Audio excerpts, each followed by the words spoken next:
This is TWiT. I feel for tech executives over the last couple of years because a lot of it has to do with hobnobbing. They all have had to go to White House and talk to the president and argue their case. Sometimes, and it really doesn't even, it's not clear what the criteria are. It shifts Leo, from day to day. For better or worse, I don't think Biden's going to be that tough on tech or any other part of corporate America. Well, that's the other thing. I mean, right now, tech is our savior. Right. Right? Is it? To some extent. Is it? 2016 has a few words to say. I feel like tech completely failed us for that election. Okay. Okay. But here, I'll make my case, and you can make the counter case. My case is, in the era of COVID, if we didn't have technology, we'd be screwed. Absolutely. All the education's happening through Zoom. Much of the work from home, if you're lucky enough to be working, is technology. And, by the way, if there is an economic engine left running this country, it's tech. I was talking about the S&P 500, which had a record-setting week. The S&P 500 is above its February benchmark. It's the highest it's ever been. And you go, oh, my God, the stock market's going crazy, until you realize that if you take out 5 companies, Facebook, Amazon, Apple, Google, and Microsoft, if you take those out, the S&P 500 lost 6% over the last 6 months. All of the growth is happening with the 5 biggest tech companies.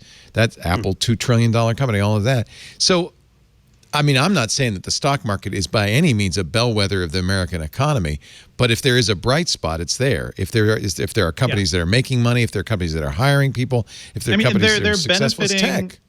They're benefiting from the fact that we're all stuck at home, or many people are stuck at home, and we're seeing white collar workers are doing really well in this, during this whole situation. Their stocks are going up. They're working from home. There are issues, certainly. I feel like we can't just say tech is our savior. They're gaining from the weird situation we're in right now. But at the end of the day, what are Zoom calls except, the Skype stuff and the Google Hangouts we've been doing forever? I don't think Zoom is fundamentally better as a platform. The difference I think is we have the tools. The difference is you and I, we've all been doing it forever, but now it's us and everybody's grandmother that's doing it forever. Every school kid is doing it. I mean, the COVID really has fundamentally changed our relationship to technology to the point where it is truly integrated into the lives of the average American, including older Americans, not just kids today, are on their phones. It's everybody is dependent on tech, even to order your food, to order your groceries. I mean, I essentially don't go to a store, so virtually everything that comes into my house comes via the internet and a delivery truck from Amazon or somewhere else. So if the president wants to celebrate a V-shaped recovery, he's going to have to acknowledge that tech is, if not all, a huge portion of that. And that, for him, is important to his election prospects and the future. It's weird because we are going after tech, or not we, Congress is going after tech. And I would say we, because I think it's justified in some cases. Google and Facebook particularly wield enormous power in the well beyond what they probably should. But it's also difficult to know how to go after tech if that's the thing that's driving your economy forward.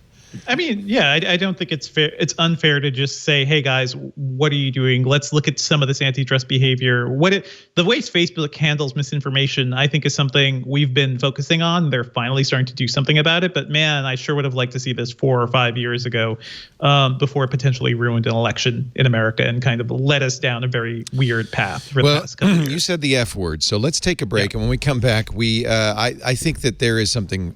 There's a lot to be said about Facebook and the problems it presents.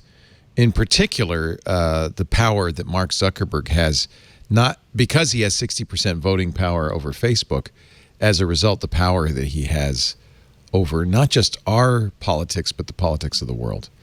And I think this is a very troubling prospect. So I do think there are things to criticize about technology right now. As much as I love it, and as much as none of us would have jobs if it weren't for technology, we don't want to bite the hand that feeds us.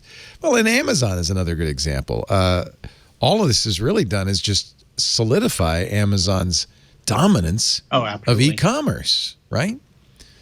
half the vehicles in front of my house are these new Prime delivery Constantly. vans. I mean, they are everywhere. Everywhere. Yeah. So we're going to come out of this with a newly emboldened and a newly powerful and a newly economically successful group of tech companies: Microsoft, Amazon, Apple, Facebook, and Google. And, you know, it might be to the point where they could thumb their nose at Congress and say, yeah, right.